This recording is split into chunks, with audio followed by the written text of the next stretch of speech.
ओम शांति। आज प्यारे मीठे बाबा की मुरली मंथन की डेट है 10/6/2021। तो बाबा ने कहा, मीठे बच्चे, अमर बाबा आया है तुम्हें ज्ञान का तीसरा नेत्र देने।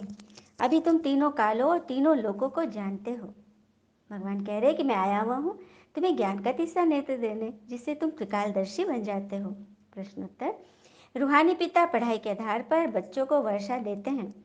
जो अच्छी रीति पढ़ते हैं, देह अभिमान छोड़ देही अभिमानी रहने का पुरुषार्थ करते, उन्हें ही बाबा का वर्षा मिलता है। लौकिक पिता अपने बच्चों माने शरीर के बेटों को वर्षा, मगर पारलौकिक पिता रूहों को वर्षा देते हैं।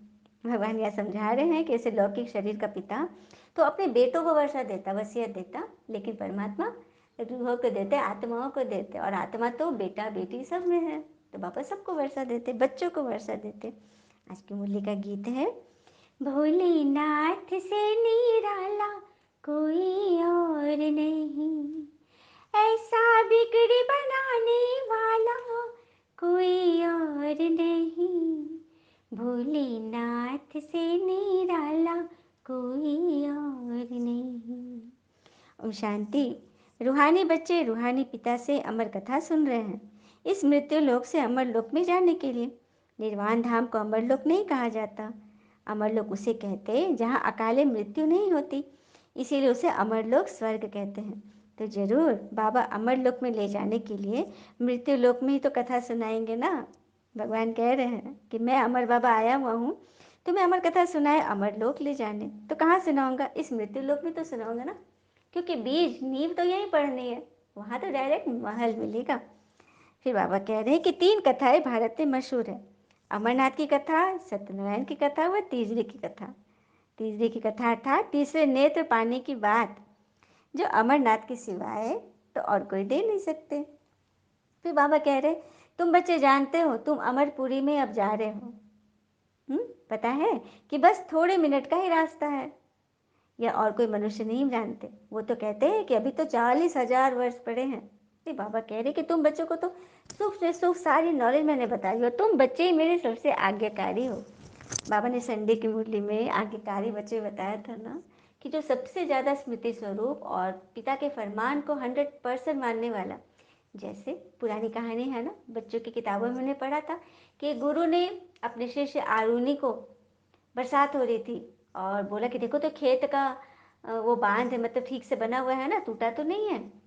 तो जब वो वहाँ गया, खूब मूसलाधार बारिश हो रही थी और बांध टूटा हुआ था और खेतों में पानी आ रहा था। बस उसने क्या किया, बांध बनाने का तो समय नहीं था और बारिश होने समय बनेगा भी नहीं, तो सीधे वहाँ पर लेट गया था। जो कॉर्नर टूटा हुआ था वहीं पर पूरे अपने शरीर का भार देकर वो आड़ बना के लेट गया था। सुबह से लेकर रात तक होगी बारिश हो रही थी। सुबह गुरु खोलने निकले, कहाँ गया शिष्य? सुबह जब वो आए खेतों में तो देखा, कह रहे तो ऐसे ही लेटा हुआ है, पानी को रोके हुए हैं। तो ये क्या कर रहे हो? तो गुरुजी, मैं जब आया था तो यहाँ पे बांध टूटा हुआ था, तो मैं क्या करता, आपकी आज्ञा थी, तो मैं खेत को बचाने के लिए मैं खुद इसके जगह पर लेट गया। तो अब गुरुजी को कैसा लगा होगा? तो गुरुजी ने उसे उसी तत्क्षण आशीर्वाद दिया कि तुम बहुत बड़े विद्वान बनोगे, सारे वेद शास्त्रों का तुम्हारे अंदर, सारा उसके अंदर तुम्हारा पूरा ज्ञान होगा, तुम बिना मेहनत के तुम्हें सब सर्व प्राप्ति हो जाएगी, तुम विश्व में बहुत नाम कमाओगे। तो इस तरह से गुरुजी ने उसे आशीर्वाद दिया था। तो देखा किस तरह से वो अपने गुरु की आज्ञा को कैसे माना। और यहाँ हमारे सदगुरु परमात्मा हमें रोज रोज कहते हैं कि बेटा तुम मुझे याद करो, मन मना भव, और सब भूल जाओ। फिर आगे बाबा कह रहे हैं कि भक्ति का बड़ा ही विस्तार है। यज्ञ व्रत नेम जप तप आदि कितना करते हैं, परंतु अपने को देवता कहला नहीं सकते। समझते हैं हम तो नीच कपटी विकारी कंगाल हैं, तभी तो दुखी होकर भगवान को पुकारते हैं। बाबा कह रहे कि भक्ति का कितना बड़ा विस्तार है। यज्ञ तप जप हवन कितना कुछ करते हैं, फिर भी अपने को देवता थोड़ी ना कोई कहते हैं। बल्कि नीच कपटी कापी कामी यही तो कहते हैं। कितना दुख है ना, दुख धाम है, तभी तो भगवान को बैठ पुकारते हैं, जिन्हें सिर्फ तुम बच्चे जानते हो कि भगवान आ गए हैं, और वही हमें यह अमर कथा बैठ सुना रहे हैं। फिर आगे बोल रहे बाबा, इस यज्ञ को पाठशाला भी कहते, दूसरे किसी यज्ञ को पाठशाला नहीं कहेंगे। यज्ञ आदि अलग रचे जाते हैं, यज्ञ आदि अलग से रचे जाते हैं। तो ही बाबा कहते कि ये तुम्हारा यज्ञ भी है, पाठशाला भी है, तो हॉस्पिटल भी है।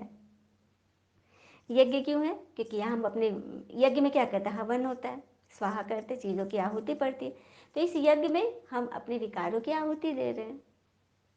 पाठशाला है कि हम टीचर से पढ़ाई पढ़ रहे हैं, और हॉस्पिटल हम रूहानी सर्जन से इलाज करवा कर खुद मास्टर रूहानी सर्जन बन आत्माओं का इलाज कर रहे हैं।